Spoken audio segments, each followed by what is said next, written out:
So I suppose I should start by saying the following. Now, not very many things you simply cannot say. There are a lot of things, however, on the first tier that people think they can say and rather enjoy boasting about not being able to say. There's sort of people, for instance, who say, you know, gosh, call me terribly politically incorrect, but, and then come out with something very triumphant that risks nothing, but they like to pretend it does. Then there is a level of things that have absolutely no risk around them, but people like to think they're brave warriors by saying it. Let me give you an example. The extraordinarily large number of idiots who in recent years have believed that by opposing, for instance, Dick Cheney, they encounter some kind of threat. By saying nasty things about George Bush, they're somehow being brave warriors, rather than saying something very, very obvious, easy to say, tedious, and often repeated. There was no threat to saying he thought that the President of the United States was a moron for 8 years. I thought it was not true myself, but there was certainly no threat to saying it, but I always liked the sort of idea that some people who did that kind of thing gave out, which is they were sort of sitting in a bunker fearful that Dick Cheney was going to knock on the door and shoot them like a lawyer.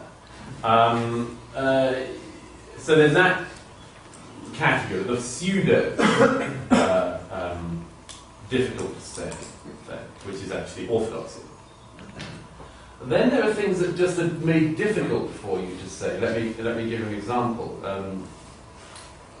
As people know, fellow panelists will know, the Press Complaints Commission is a fantastic body for pretty much demonstrating what Anacharsis' description of bad law is. That it's strong enough to detain the weak, but too weak to detain the strong.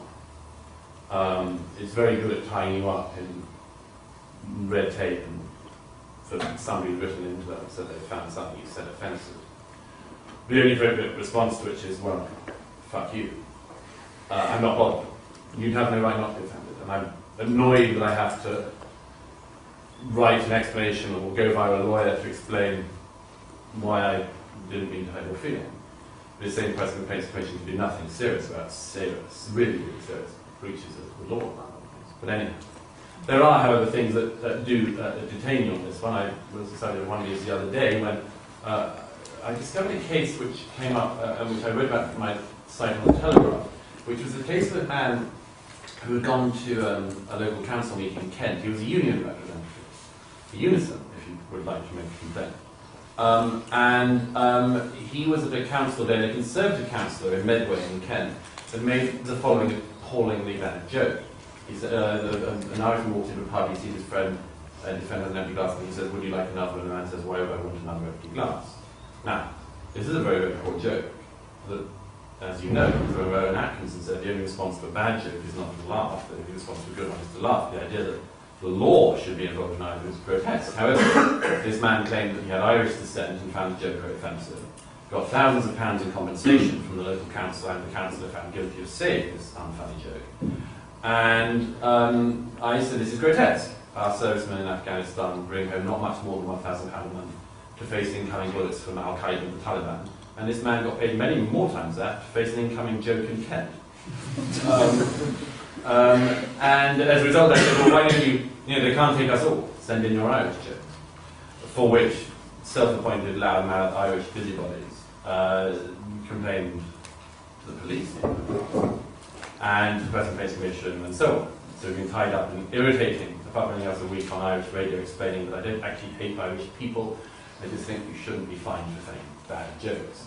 Anyhow, this was an example of something that just is a sort of tediously, you know, you're not meant to say this, but you sort of can. There are very few things, finally, therefore, which do cause a problem, or which are hard to say. I think quite a lot of journalists, maybe in Helen, would find it difficult to say certain things if they're reporting from Russia at the moment. Indeed, I know a lot of journalists who have problems saying certain things about Putin and the regime in Russia. Certainly if they want to keep travelling there and so on. And I think people do weigh this up. A Palestinian journalist friend of mine always tells a story of a journalist he knew who would once have written something rude about Arafat, and who this friend had to stop from being lynched in a bar in Malta some years ago, a decade after writing the article in question. There are places certainly where memories are long and people don't mind carrying out acts of retribution.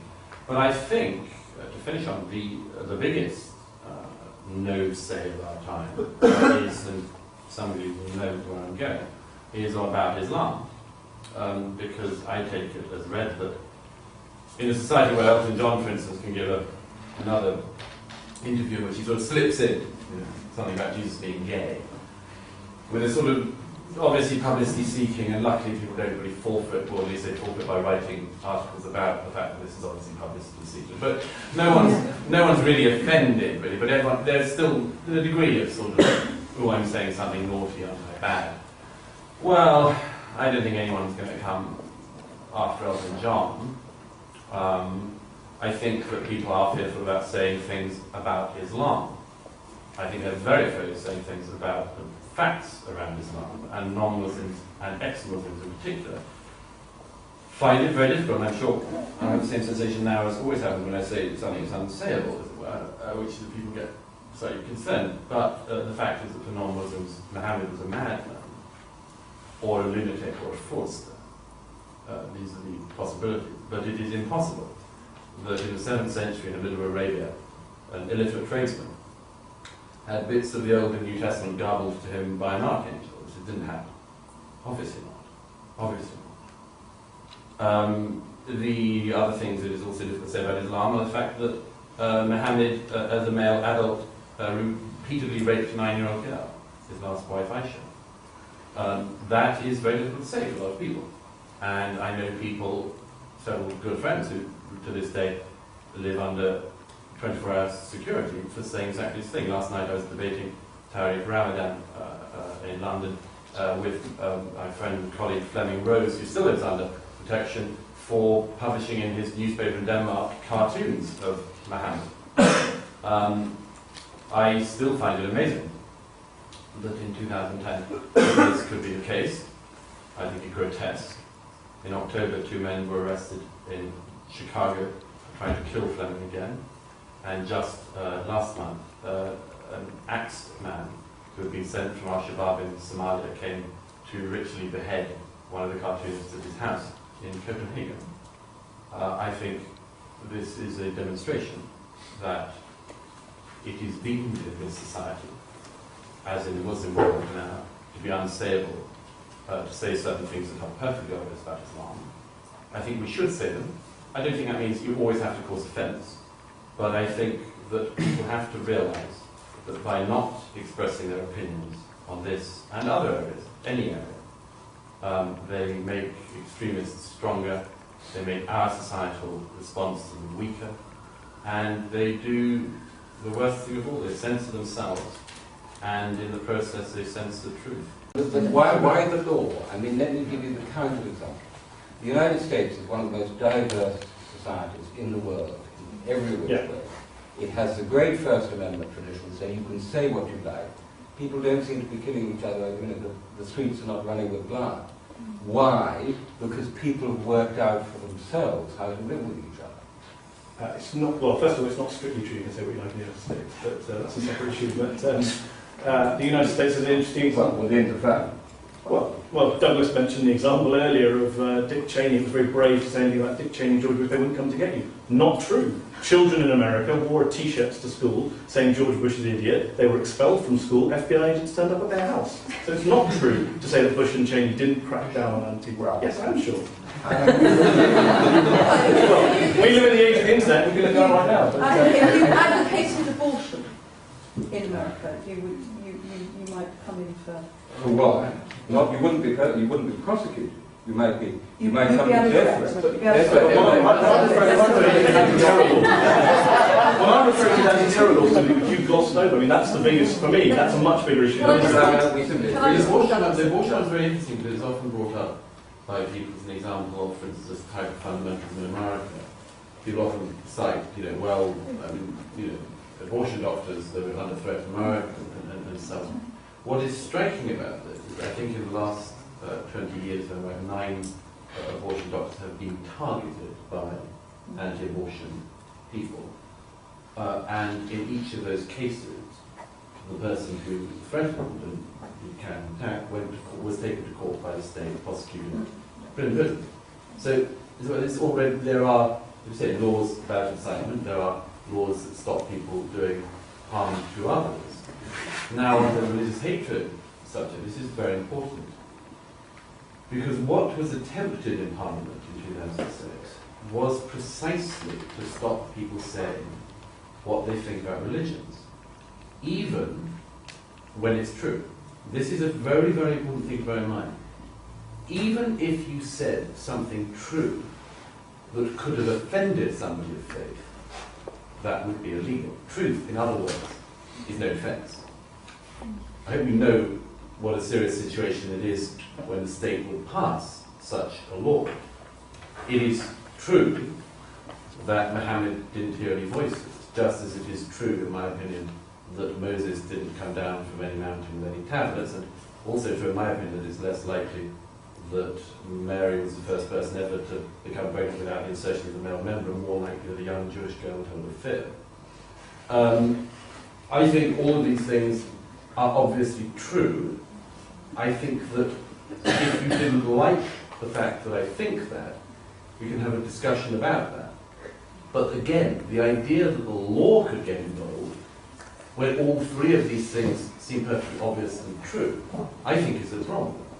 And a problem which maybe and others who have suggested such laws are a good thing have to consider. Can somebody, either Douglas or Timothy, tell me what about those cartoons that is so important?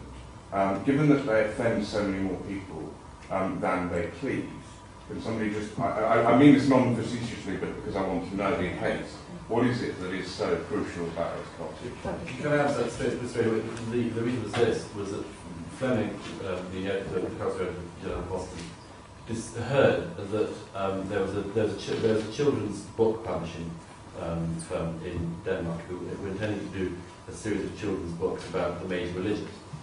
And they had done on Christianity, on Buddhism, so on. And they discovered that the one for children about Islam, which, like the others, was an entirely offensive, description of the history of religion for children, that they couldn't find an illustrator who was willing to illustrate the book. And they went around, quite a number, and they all said, one of them went to the president anonymously and said, yes, I was thinking of Theo McGraw, the murdered filmmaker. And as a result of this, Jean Poston realised that there was already a self-censorship in Danish society, and that self-censorship like that ought clearly, and I agree with this, to be broken. But Douglas, what you're not telling the audience is that they were part of that self-censorship. 2 years earlier, they were offered cartoons of the Christ, and they said, we're not going to publish this because it will offend Christians. Maybe that's not true. That's not true. I'll tell you what happened with that. There was a cartoonist who went to Jean Poston 2 years earlier with a cartoon. The editor said, we do not think that our readers would appreciate this. But what he meant was, and they have published anti-Christian cartoons. In fact, Fleming bought one along last night. No, they've published ones before as well. But before the Muslim cartoons, they self-censored on Christian. No, they didn't. Let me just explain exactly. What happened was that this man came with a cartoon. The response, the standard Russia response was, we don't think our readers appreciate this. This is because they decided it wasn't a good cartoon. It wasn't because of its Christianity. All the Muslim ones. No. It wasn't because of its Christianity that they didn't include it, because they had included and have since Christian cartoons that Christians would find offensive.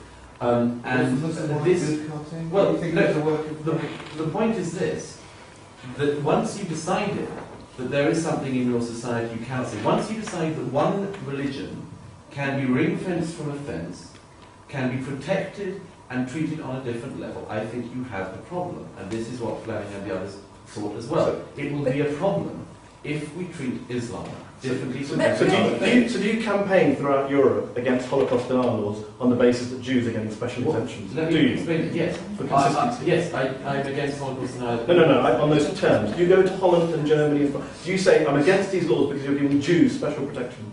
Yes, of course. This is do you use that phrase? Because you're saying it's Muslims getting special exemption. You're obsessed with Muslims. All I'm saying is, do you use the same language for Jews? Is Holocaust denial associated